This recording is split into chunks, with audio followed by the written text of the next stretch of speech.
Good evening. A manufacturing company has been fined more than £1 million following the death of a Red Arrows pilot at RAF Scampton in Lincolnshire. Flight Lieutenant Sean Cunningham was fired from his jet by a faulty ejection seat while the aircraft was still on the ground. His parachute failed to deploy. The firm that made the seat, Martin Baker, previously admitted breaching health and safety law. Today, after sentencing, Sean Cunningham's family called his death an entirely preventable tragedy. Well, our reporter Gemma Dawson is at RAF Scampton at the moment, the home, of course, of the Red Arrows. What was said in court today?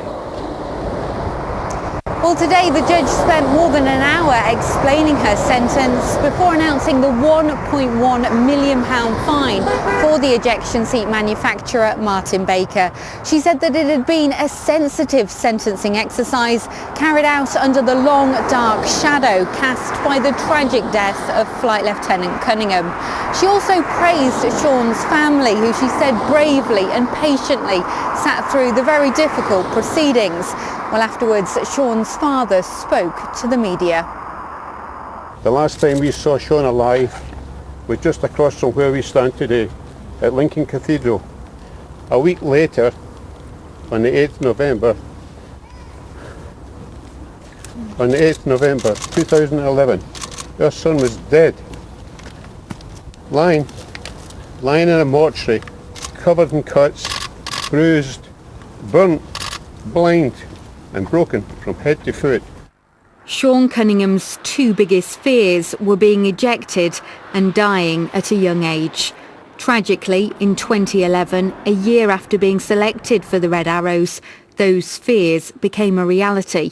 Sean's ejection seat unintentionally triggered during routine checks on the ground at RAF Scampton. His parachute attached to his seat then failed to deploy, meaning Sean crashed back to the ground.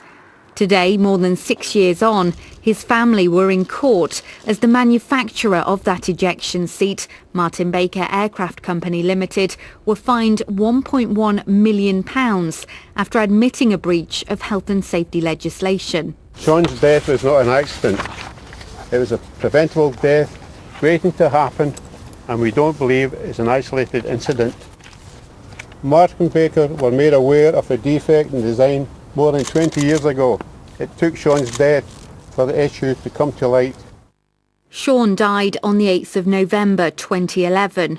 2 years later, his parents agreed an undisclosed settlement with the Ministry of Defence after the MOD admitted liability for the incident. In January 2014, an inquest heard this crucial nut and bolt had been over-tightened on Sean's ejection seat, stopping the parachute from working properly. The manufacturer of that seat, Martin Baker, knew about the issue and told some foreign air forces, but not the RAF. In September 2016, the Health and Safety Executive said it would prosecute Martin Baker. And in January this year, the company admitted a breach of health and safety law. Today, while sentencing Martin Baker, the judge, Mrs. Justice Carr, said a significant number of pilots and also potential passengers were exposed to risk of harm over a very lengthy period. It's quite clear from what the judge has said today that the company could have done more, and that the warnings that could have been issued back in the 1990s when they became aware of this problem weren't issued, and in particular they weren't issued to the RAF.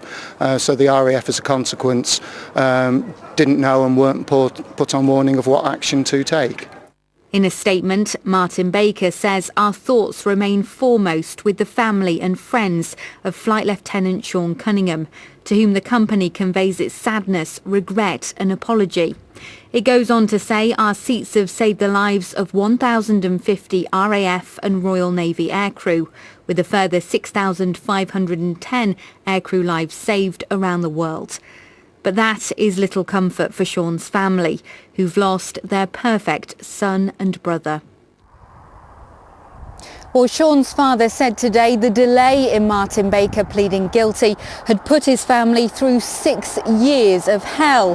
He also went on to say that no amount of money will bring back his son or relieve their pain. He also criticised the Ministry of Defence and the RAF for not attending court today, asking, "Where are you?" Well, this afternoon they've told us our thoughts remain with the family and friends of Flight Lieutenant Sean Cunningham at this difficult time, but they said that it wouldn't be appropriate for them to comment on today's sentencing. Gemma, thank you very much indeed. Gemma Dawson there at Scampton. Well, joining me now from Lincoln is former RAF Commander Sir Michael Graydon. Sir Michael, good evening to you. Good evening. What are your thoughts on this case going through court like this? Well, I think what you've said so far and the words that have been used are very understandable, and I think our thoughts must be with the family. A marvellous young man is dead. And nothing, one say, can bring him back, and the family will have to live with this. It's tragic, and I can absolutely understand why they feel so strongly about it. Is the fine in a way academic? I wonder what the company and the RAF can and will learn from this. It's critical on all incidents, accidents, tragedies, that you learn something from this, and there's little doubt that Martin Baker has learned a lot from it, and I imagine that the Royal Air Force has learned a lot too. How will this have affected Martin Baker's reputation, given that they've been making these seats for 73 years?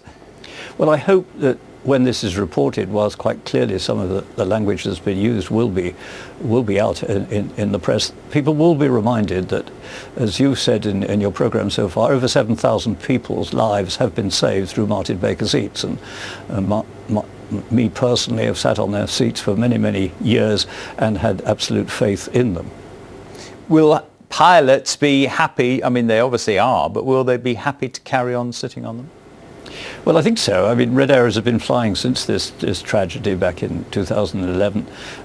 Each year on year, they must have their confidence that those seats will work. And certainly what has transpired from this is another feature of learning. Tragic though it is, they have learned something. And just briefly, isn't an ejection seat deployment something that most flyers never have any experience of? Because it's not something you can rehearse or practice, is it? That's right. Today, when I was a young man, you used to actually go and sit in an ejection seat and fire it up what was called the ramp. But I think it did more damage to backs in those days than it was worth, so they stopped doing that. So yes, if you were to use an ejection seat now, it would be for the first time. Sir Michael, very good to talk with you tonight. Thank you very much indeed for your time.